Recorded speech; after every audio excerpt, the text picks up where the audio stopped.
Yeah, it's just been such a long year. Just everything that's just been going on in the world, just in life general. So in general, so yeah, this moment was really cool, to say the least.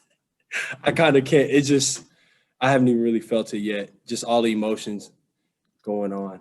It's hard to kind of explain and express how I'm feeling right now. If that makes sense. Totally. Jack Sobel, go ahead. Sean, can you kind of take us through like who first suggested you move to defensive back? When did that happen? And just kind of take us through the process of making that transition. Coach Drink suggested it about a month ago, and basically, I had to take some time to really think about it and just make sure that that's what I really wanted to do. Because just growing up, that's all I've done is play quarterback. You know, I played a little safety just like around like 10 years old, but everything else, like in high school, middle school, was quarterback. So it was hard to just wrap my mind around it. But about a week ago, I kind of, I got peace with it and came back and just started working it, and it's been cool ever since. Max Baker, go ahead. Yeah, Sean, I guess Drinkwood said Coach Drinkwood said you were really excited about the possibility of staying at safety, and I was wondering, or defensive back, and I was wondering sort of how that conversation came about, and if that's something you're like looking to do. And say it again. What were you saying? Like the last little words? like, is this sort of a position you want to like work towards and play at it for the future? I know you're a quarterback as well, but is that? Oh heck yeah! I'm a safety now. I'm a safety. I wouldn't be here right now if I wasn't gonna play safety. I'm all in, for sure. And to answer your other question, what did you say before? How those conversations were like I know playing quarterback, most of your college career, how, what was that conversation sort of like for you? Did you take it okay when, the decision was defensive back?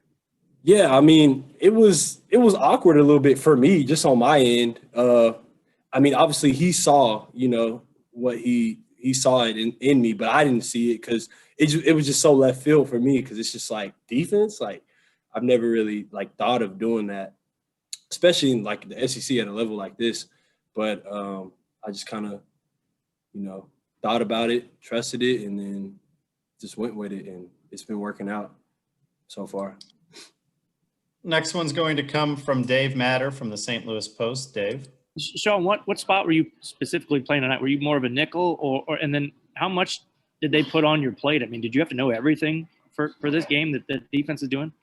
The position I was playing was dime, so technically nickel. But no, coach didn't want to put too much on my plate. He just, we just put in the game plan for this week, just in our dime and dollar package.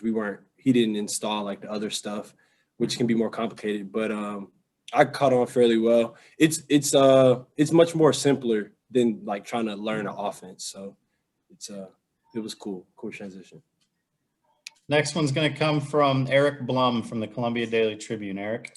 Sean, you kind of touched on to what I was just about to ask you. What about not being a quarterback and being a safety is simpler?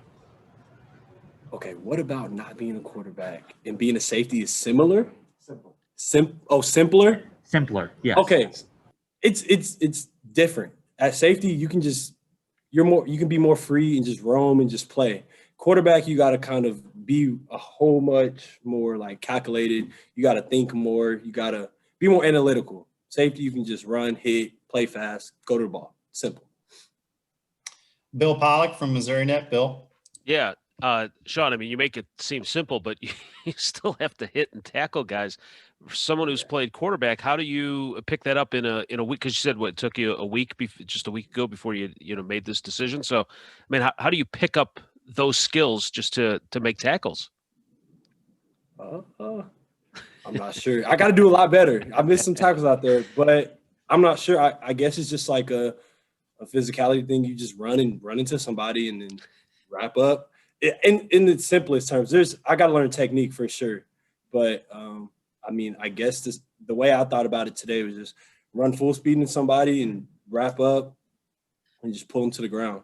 One more. Was there a particular moment when you were kind of thinking this through what was it that kind of pushed you over the edge to say, yeah, all right, I'm going to commit to this and and do this? Like during the process of Yeah, after you talked with Coach Drinkwitz and, you said you had to take some time to think about it. What was that defining moment where you're like, yeah, you know what, I'm gonna switch sides and play defense now? Well, the biggest thing for me was like if I wanted to play quarterback, I obviously couldn't play it here, and be the guy because obviously Connor is the guy. So I would have to transfer. And I wasn't really trying to do that for the third time, so it was just like thinking like, did I really want to do that or do I want to stay, try safety?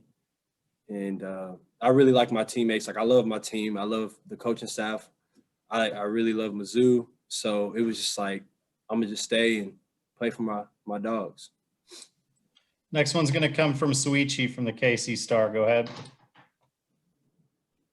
Yeah, Sean, you kind of touched on this, but I'm just curious, like when you are playing safety, does having like your quarterback background help when you're like reading like the offense and the opposition? Like, does that help at all, you think? Absolutely. It helps with just like, you can kind of like recognize tendencies and I recognize like receiver splits when like meshes come in, like through film work and stuff like that. So it definitely helps. Ben Hockman from the Post.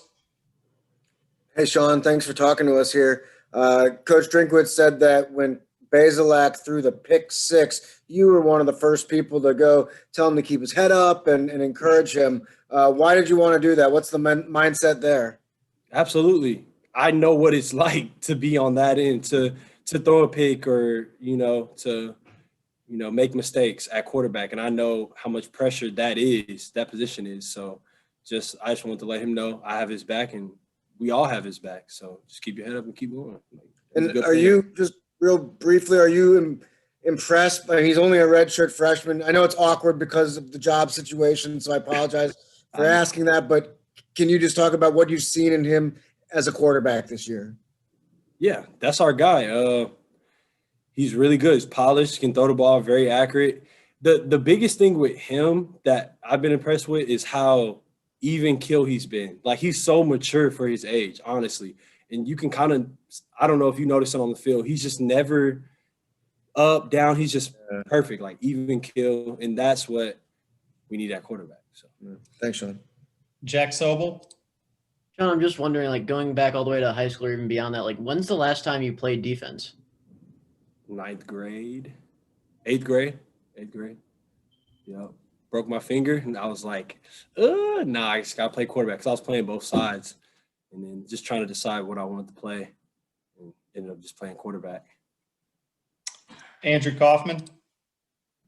Did you ever have an interception back in 9th grade or before that? Not that I can think of, no. Can you take us through that interception that you had, just the emotions, just the play, and it seemed like a pretty physical play. First off, we got to talk about the one I dropped. I can't be dropping picks, man. I don't drop picks. That's unacceptable. I got to get on the jugs. That's first off. Second off, but the pick was awesome. It was just like a great feeling. It was just like I said earlier, all the emotions, everything I've been through this year, just everything just kind of coming out of me. And it was a special moment.